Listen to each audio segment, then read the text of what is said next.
Welcome to Burlap Teachers. Enjoy the video.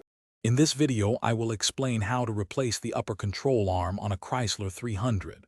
First, ensure your vehicle is safely lifted and supported on sturdy jack stands.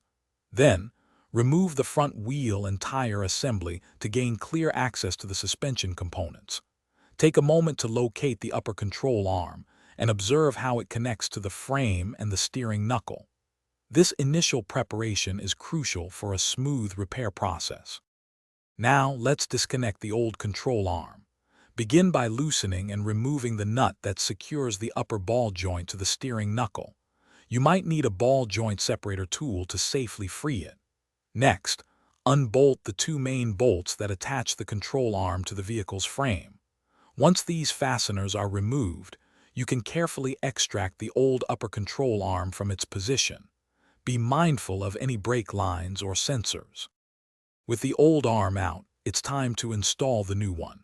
Carefully position the new upper control arm into its frame mounts, aligning the bolt holes.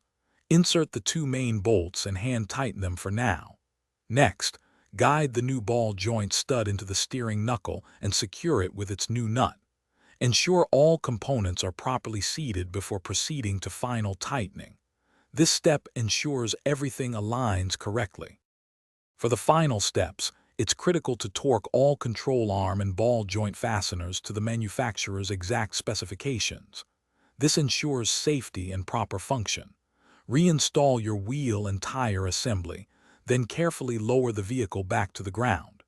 Finally, and this is very important, you must get a professional wheel alignment performed as soon as possible.